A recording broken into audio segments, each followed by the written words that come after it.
ব্ৰহ্মানন্দ হৰি অধিকাৰী। নিশ্চয় দেবৰ্ষি নাৰদ আগমন বোধ কৰু কিবা শুভ সংবাদ আনিছে এই কংসৰ ওচৰত। গোবিন্দ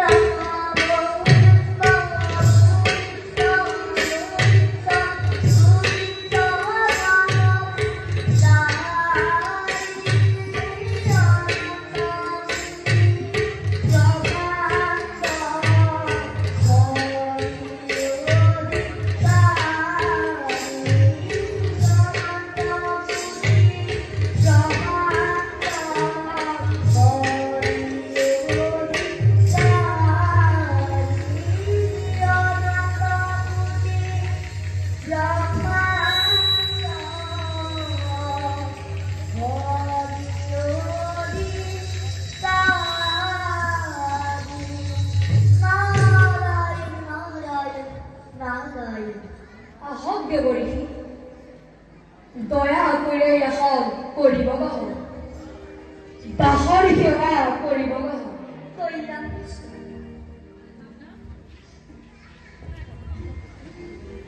বাৰু কওকচোন দেবৰ্ষি আপোনাৰ আগমনৰ বাৰ্তা জানিব পাৰোঁনে? নিশ্চয় নিশ্চয় তোমাক জনা শুনিয়েই কৈছো, কিন্তু এই মাত্ৰ সংবাদ পালো যে তুমি হেতুকৈ খোজা প্ৰথম সন্তানক মুক্তি দিলা। হয় হয় দেবৰ্ষি, দৈৱবাণীৰ মতে দৈৱকীৰ গৰ্ভজাত অষ্টম সন্তানে মোৰ পালো। নারায়ণ নারায়ণ ভাবিছি বিজ্ঞত রাজনীতির ভূপতি, কিন্তু এতিয়া জিজ্ঞাসা মহারাজে রাজনীতি বুঝব পারিলে কূটনীতি বুঝব পৰা শক্তি একেবাৰে নাই। দেবৰ্ষি কাৰণ এই প্ৰথম শিক্ষাতে সকল ভবিষ্য নিহিত হয়েছে। কিয় প্ৰথম সন্তান জানো বাস্তৱ হ'ব পাৰে? এনেকৈ দেবৰ্ষি দেৱতাৰ কোনো জানো বিচাৰ কেনেকৈ প্ৰশ্ন কৰিছা? এই সামান্য কথাটো তুমি বুজিব নাই। মোৰ এই অষ্টৰঙ্গ পদ্মবাহিৰৰ উত্তৰা ইয়াক যদি প্ৰথমে দীঘলকৈ কৰিছা তেন্তে প্ৰথম দ্বিতীয় তৃতীয় চতুৰ্থ পঞ্চম ষষ্ঠ সপ্তম আমি অষ্টম দেবৰ্ষি প্ৰথমে নিগণ্য কৰিলে অষ্টমে সঁচা, কিন্তু আমি যদি দ্বিতীয় নিগণ্য কৰি চাওঁ তেন্তে প্ৰথম দ্বিতীয়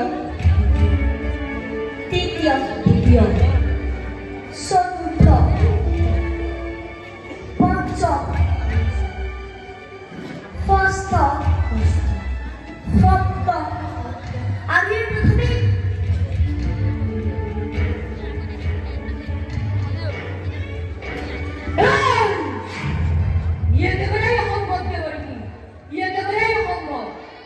নাৰায়ণ নাৰায়ণ মহাৰাজ দেখিছো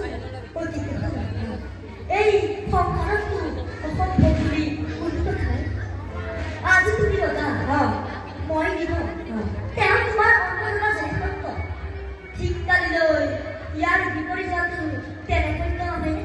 নিশ্চয় নিশ্চয় দেবৰ্ষি ইয়াৰ উপায় কি দেবৰ্ষি? উপায় উপায় কওক না। কওক দেবৰ্ষি।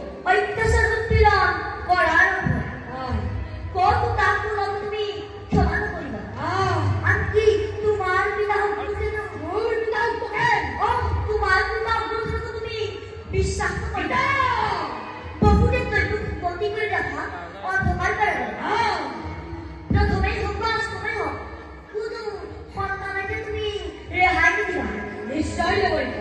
এতিয়া মই বিদায় যাওক যাওক দেবৰ্ষি।